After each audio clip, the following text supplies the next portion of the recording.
د مشاعرې په دې برخه کې بیا هم راځو یوه ښکلې څلوریزه درته وړاندې کوم چې وطن مې ډېر دردیږي چې وطن مې ډېر دردیږي هر یو تن مې ډېر دردیږي چې افغان مې راته وژني چې افغان مې راته وژني ټول بدن مې ډېر دردیږي ټول بدن مې ډېر دردیږي د دغې مشاعرې په دې برخه کې بلنه ورکوو ځو شینوارو ته ځو شینوارو ته ځو او حضرت بلال شینواری راغواړو چې دلته تاسې ته راسي او تاسې ته ښکلی شعر وړاندې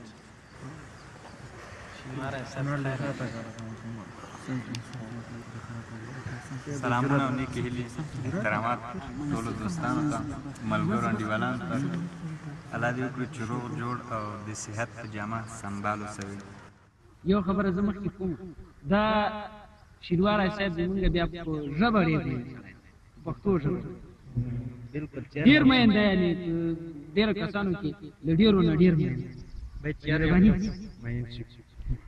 نو ما د وطن د یادونو لیونی کړم په نامه یو شعر دی چې ذبیح الله شریفي لیکلی دی نو ما ته اکثره خلک ایستل ته ډېر خفه یم بلکل خفه مې یم زه به تاسو ته وړاندې کړم خدای دې وکړي چې خوښ مې شو د وطن یادونو لیونی کړم ګرځم سرګردانه د وطن یادونو لیونی د وطن یادونو لیونی کړم ګرځم سرګردانه غمجن سپېلنی کړم ډېر یم پریشانه اورونه رانه تاو دي سوځېږم لکه شمه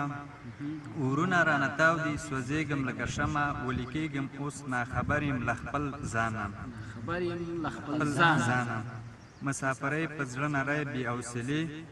مسافرۍ په زړه نری بې حوصلې کړمه ځکه ګیلې کړم د هر چا نه ژړا دې کړي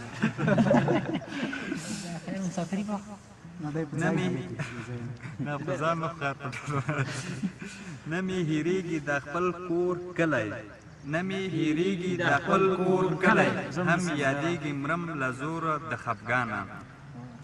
او دا څه کېږي کله به ازادېږم لا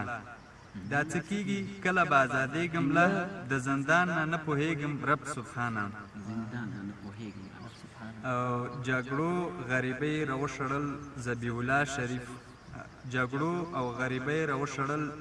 ذبیح الله شریف کله په رضا راوتل له ګران افغانستانه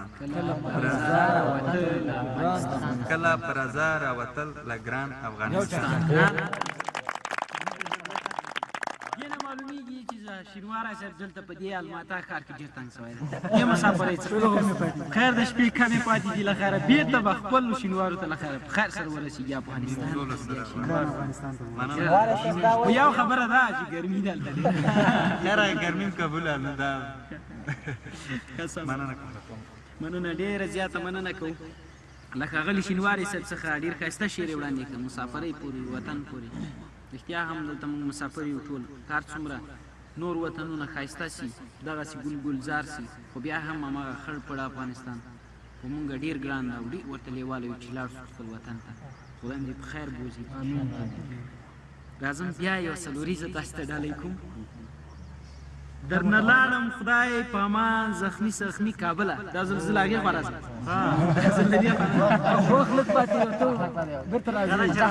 درنه لاړم خدای په امان زخمي زخمي کابله زما روحه زما ځان زخمي زخمي کابله درنه لاړم خو له زړه مې وینې څاڅي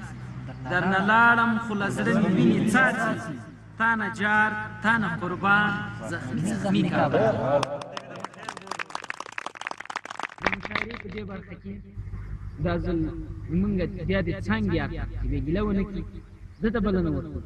چې همدا له خپل ځای څخه خپل شعر او که زما څنګ ته راځي خدای مو راوله بیا هم ټولو ته سلامونه د شعر چې زه خپله شاعر نه یم نو شعر لیکم مګر شعر ویل او لوستل خوند راکوي شعر د هارون نصري صاحب د پښتنو دغه باندې لیکلی دی په باره کې لیکلی مطلب خپلو پښتنو په ډاډ باندې لیکلی ما د پښتون په نامه ډېرې بدې خولې ماتې کړې ډېرې بدې خولې ماتې کړې هم مې مغروره بې فرهنګه پیرنګې ماتې کړې وایي داسې مې مه بوله ظالمه چې مظلوم یې مزه داسې مې مه بوله ظالمه چې مظلوم یې مزه ما خو د ډېرو جاګیرانو سلسلې ماتې کړې شاید دی پښتونوالي قدر ساتم او مخکې به ځم پښتونوالي قدر ساتم او مخکې به ځم ځکه مې اوس دغه بې ځایه یارانې ماتې کړې ځکه مې اوس دغه بې ځایه یارانې ماتې کړې کاشکې زموږ لیډران د بې ځایه یارانې وایي شراب بې خونده و شراب بې خونده د ساقي و نو ما څه کړی وی شراب بې خونده د ساقي و نو ما څه کړی وی په میکده کې مې بې شمېره چې پیالې ماتې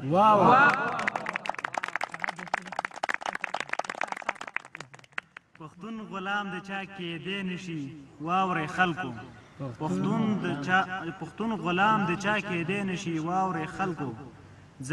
زنځیر یې مات کړل هم یې بیا د اجلخانې ماتې کړې د اجلخانې ماتې کړې هارون ناصره پښتانه د غیرتونو ډبر پښتون ناصره پښتانه هارون ناصره بخښنه غواړم هارون ناصره پښتانه د غیرتونو ټبر د هر غلیم ته یې لاسونه او هم پښې ماتې کړې